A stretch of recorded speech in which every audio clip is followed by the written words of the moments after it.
Assalamualaikum warahmatullahi wabarakatuh. Alhamdulillah teman-teman sekalian, salam dari Turki. Sekarang saya sedang bersama dengan tim dakwah Hijab Alila, bersama dengan ketua Yuk Ngaji, juga sama-sama teman-teman Yuk Ngaji ada di Turki, sedang perjalanan dari Bursa ke Edirne.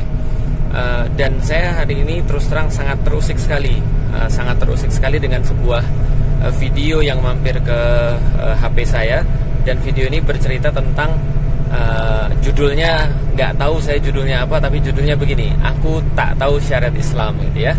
Jadi sebenarnya kalau menanggapi hal ini teman-teman sekalian, kalau andaikan ada orang tidak tahu tentang syariat Islam, maka seyogyanya mereka belajar, selayaknya mereka belajar, seharusnya mereka belajar dan mengkaji Islam. Tidak tahu tentang konde, tidak bisa berkidung sama sekali kayak saya. Saya tuh bedain antara not, do, re, mi, fa, sol, la, si, do, nggak pernah bisa sampai sekarang.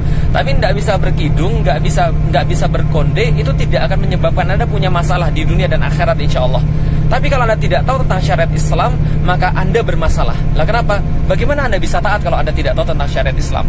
Kalau Anda tidak mau tahu tentang syariat Islam, bagaimana Anda bisa taat? Ini bermasalah luar biasa. Dan perlu kita sampaikan bahwa Islam itu ada sebelum Indonesia. Islam itu ada sebelum kemudian adanya segala sesuatu yang kita kenal. Islam berasal daripada Allah Subhanahu wa taala, zat yang tidak berawal dan zat yang tidak akan berakhir. Oleh karena itu, bagi orang-orang yang mengerti tentang syariat Islam, bahwa Islam adalah segala-galanya, Allah dan Rasul lebih penting daripada segala-galanya. Karena itu, kalau tidak tahu syariat Islam, Mbok Yao nanya, Mbok Yao kemudian mengundang orang, menjelaskan tentang apa syariat Islam itu, agar kemudian tidak berbicara tanpa arti, tanpa bukti, tanpa makna, dan membuat orang kemudian jadi bertanya-tanya. Dan saya mempertanyakan, sebenarnya Anda ini siapa membuat kemudian video seperti tadi?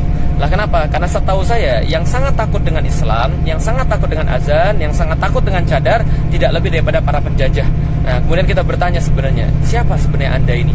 Nah, inilah kemudian sedikit pendidikan bagi kita semuanya. Artinya adalah apa? Tolong hormati syariat Islam, hormati aturan-aturan Allah. Sesungguhnya kita semuanya adalah mayit sebelum Allah kemudian memberikan kita Islam. Sesungguhnya kita semuanya adalah tidak ada harganya sebelum Allah memberikan kepada kita agama yang benar ini.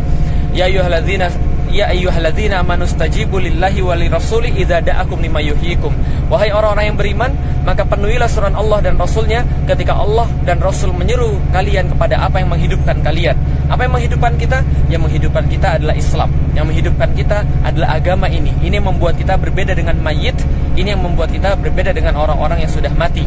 Bahkan mayit pun lebih mulia daripada orang-orang yang mereka tidak menerapkan syariat. Sebab mayit mereka tidak bisa mengumpulkan pahala, mereka tidak bisa mengumpulkan dosa. Tapi orang-orang yang tidak tahu syariat, mereka terus-menerus mengumpulkan dosa. Apalagi ketika mereka menyebarkan pemahaman mereka yang salah, menyebarkan pemahaman mereka yang buruk, maka ini menjadi sebuah presiden buruk, dosa jariah. Kalau alam bisawab, insya Allah saya dan tim kalau sudah sampai nanti di tempat, kita lagi dalam perjalanan ini, nanti insya Allah kalau kita sudah sampai di tempat, insya Allah kita akan buat satu video yang menerangkan tentang yang membantah tentang anggapan-anggapan seperti ini, dan kita akan menyampaikan seharusnya seperti apa yang di